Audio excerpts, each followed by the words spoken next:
Everybody's heard of the markets in Germany and Austria, France, and even maybe Switzerland. But what about Central Europe? What does it have to offer? In this video, I'm going to give you 5 Christmas markets I think are worth considering in Central Europe. We may not have been to the markets of Germany. We went to Vienna, but last year we did a 9-city, 23 market adventure where we got to sample some of what I think are the best of Central Europe's markets. In this video, I'm going to showcase the top 5 that I would happily put back onto any Christmas market itinerary that I was about to write. We're going to start this journey in Krakow, in Poland, and we are going to have a bit of a look around. There's actually 2 markets in Krakow, and I'll get to the small one in a little while. But Krakow is Poland's 2nd largest city, and it is the largest market square or town square in Poland. This is an amazing space with amazing architecture surrounding the outside of it. The square itself is divided by the cloth hall, this amazing merchant hall which is open all year round, selling souvenirs, amber and lots of other things worth perusing.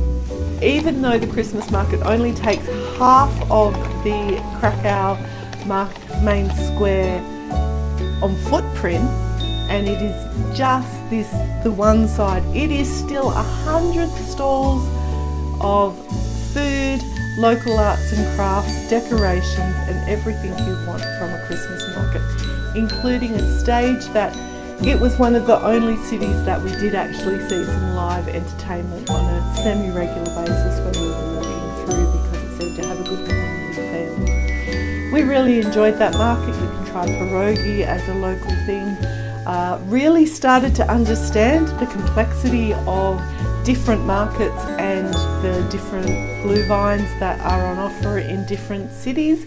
Became a real highlight of our trip, trying these different glühweins and just seeing how each city had, or each stand even, had their own little bit about it.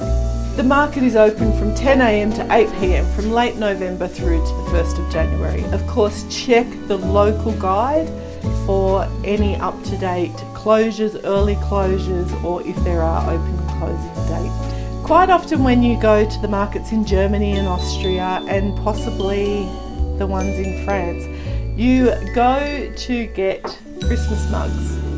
Not a lot of the Central European markets had them. We only went to one, and I'll reveal where that was as we progress.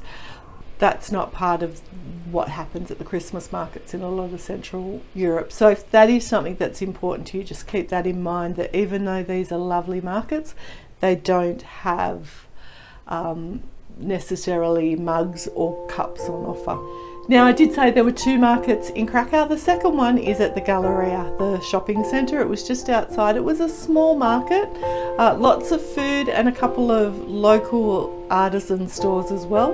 We actually bought a really sweet decoration from that little market, and next to that was a rather large ice skating rink that seemed to be quite popular whenever we walked past. So another thing worth doing in Krakow over the Christmas period, from the 10th of December, they have a Nativity exhibit, and the local community come together, make these amazing multi-story nativities. They just are amazing. We had seen a video or 2 about talking about them, and I love them so much I made a standalone video, which I'll put the link down in the description if you want to check that out. We've got 5 videos of our time in Krakow, just highlighting some of the different things that we did. We're going to stay in Poland for a little bit, and we're going to head to Wroclaw. I know I make YouTube videos, but I also love watching YouTube. And the Wroclaw Christmas markets, I'm so thankful to Our Time Travels for introducing us to the Wroclaw Christmas markets. I think the Wroclaw Christmas markets, out of any on this list, was the most like what I would perceive a German Christmas market to be, with big huts with hot chocolate and glühwein and stuff like that. That's where we got our mug. I forgot I'd got this mug, so I was quite happy when I looked in the cupboard and saw that. It's actually 4 markets in one. but all of the squares interconnect, so it's just, you just amble through all of them and it feels like one big market. The main market is in the market square. The market is open from late November to early January. Again, check local guides to get exact dates and any special closing times with holidays and stuff like that. They are closed on the 24th and the 25th of December, and they do go to a reduced hour after Christmas. Because it is the 4 markets, there is over 250 stalls for you to peruse. They say that the Christkindl market in Vienna is the biggest market in Europe, but I've got to say the Wroclaw Christmas markets felt way bigger and way more interesting. I think partly because the Christkindl market sort of had these different areas with the ice skating and the park and then just the market down the centre. It didn't feel as big, whereas this market in Wroclaw just felt big. We had no trouble going back time and again during our visit. We actually quite enjoyed it. There's lots of food there again as well. We put together a bit of a treasure hunt, so at each market we had some specific things that we needed to keep an eye out for, and by the end of our 23 markets we were actually quite happy that we had this list, because you'd sort of go, oh, another market, but because we had this list of things to look for, it piqued our interest a little bit more, and then after a while we'd be like, oh, did you see that, and look at that, and oh, isn't that cool? And we would be reinvigorated a little bit because we would be looking for these little items that we wanted to find that were local. There's a blog post I'll link in the description below also about our treasure hunt idea. So we were there over a Thursday, Friday, and the Thursday night and the Friday night there was definitely an uptake in people, so it would be quite popular on the weekends. But also you got to remember, it gets dark so early in Europe in winter, so by 4:30 it's dark, by 5:30 you feel like it's 10 o'clock. Another big thing to do that you can't do anywhere else is go dwarf hunting. There are over 1,000 brass dwarves all over Wroclaw. That's just a really interesting thing. My sister and I climbed the stairs of St Mary Magdalene's church and went out on the Pennant Bridge. If you watch our Wroclaw video, you will learn all about the legend of the Pennant Bridge. Loved Wroclaw. I've got to say, as a spoiler alert, I've really enjoyed all of these markets, and they, particularly the next 3 that we're going to look at, hold really special places in my heart. But Wroclaw probably comes out as my favourite market from this visit. So well worth it in my opinion. So Vilnius is the capital of Lithuania, and it was a quaint little town. I've got to say the Baltic capitals surprised me. Definitely returning to the Baltics to explore further is on our list. The market in Vilnius is located in the Cathedral Square, and it's only a small little market of about 40 stalls, and it operates from the beginning of December to early January. Again, check local guides for exact dates and correct opening times. It is an easy visit. One of the things that Vilnius is popular or is known for is its massive Christmas tree that is usually themed each year. Last year when we were there, the theme was presents and giving, and it was really lovely. It was not an overly busy market while we were there. It was quite an enjoyable, easy visit, and we went back like in the daytime and then again at night for that feel. It had a really lovely, different feel to a lot of the others at night. We also did the petite train, Christmas train around the streets at night just to see Vilnius lit up at night. And that was a really lovely thing to do as well. Vilnius felt like one of our quicker visits, but it was really easy and one that we're glad that we did. If I could take a moment, can I invite you to subscribe to our channel if you're getting value out of today and finding it helpful. We are an Aussie couple who quite often travel to Europe, and if we're not travelling to Europe, we're travelling around Australia. So if travelling is your thing and you want to see a couple of Aussies learning how to travel more efficiently and sharing what they learn with you, then we would love to welcome you to be part of the Sapphire Blue Travel community. Let's talk about the Riga Christmas markets. The Riga Christmas markets are in, obviously, Riga, the capital of Latvia. It is an amazing market. I've got to say it's probably my second favourite market off this list. The main market in Riga is located in the Dom Square, and it was an amazing, intimate but large market. There are 80 stalls in this market, and they were offering gifts, lots of food, including local food. And again, we had some amazing local warmed winter drinks that we tried at this market. The Riga Christmas market usually starts around Advent, that first Sunday of Advent, and goes right through till just after New Year. Again, it operates 11 till 8 most days, but check that local guide to double check your times and the opening hours so that you don't miss out when you plan a trip to Riga. The Christmas market itself had this really warm, intimate, cozy feel about it. I think it was the colour of the stalls, and there were lots of open fires, or at least gas fires, under cooking stews and big crates of sausages and all of that. It just had this real rustic feel that none of the other markets really replicated, that made it so worth going to.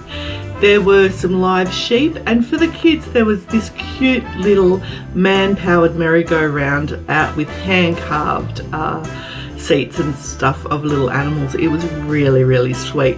We loved the market. We loved interacting with the locals.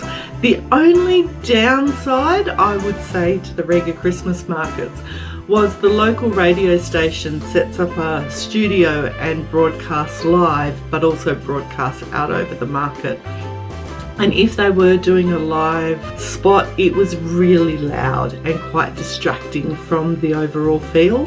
When they weren't live, they did have like Christmas carols and music just playing over the speakers, which was still quite loud, but not as overbearing as when they were doing their live spots. There is a second market that we visited in Riga on the Esplanade, and this market in particular had a rabbit world. The actual market itself was quite small. There was probably 20 stalls in total on either side of this rabbit world.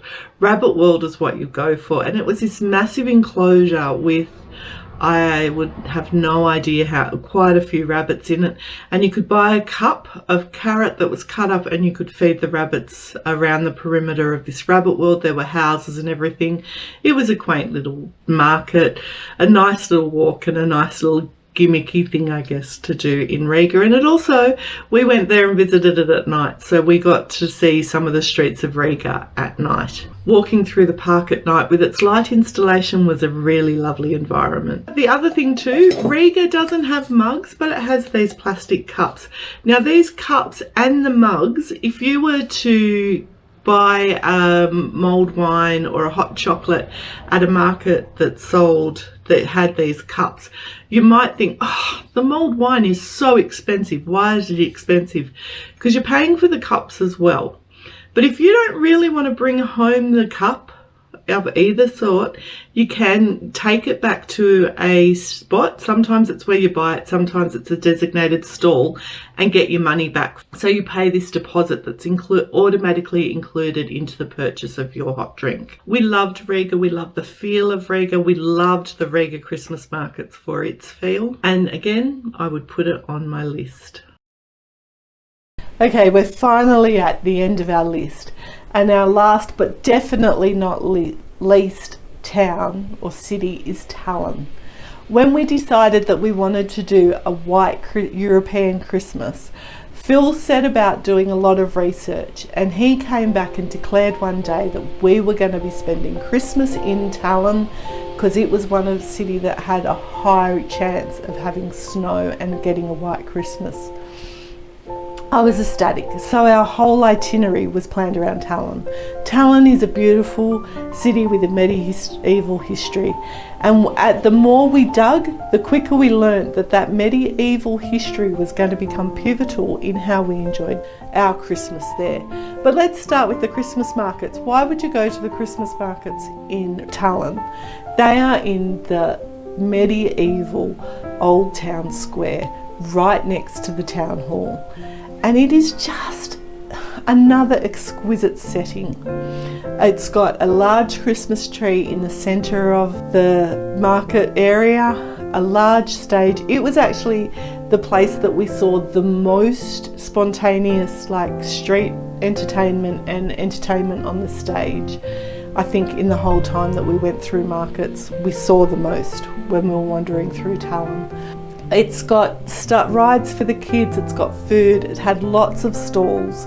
It was just an amazing destination for Christmas. Tallinn every year has a gingerbread competition. It's usually themed. The year that we went, it was movies. People make installations out of gingerbread and primarily royal icing and other things that you would put on gingerbread. We saw the jewel box out of Pretty Woman, the ship out of Pirates of the Caribbean. If you're looking for a quieter, easy to navigate, less stressed market experience, then keep Central Europe on your list. And as I said, we had an amazing time in Tallinn, celebrating Christmas and having our white Christmas. So if you want to see all about that, check out this video here. Until next time, bye.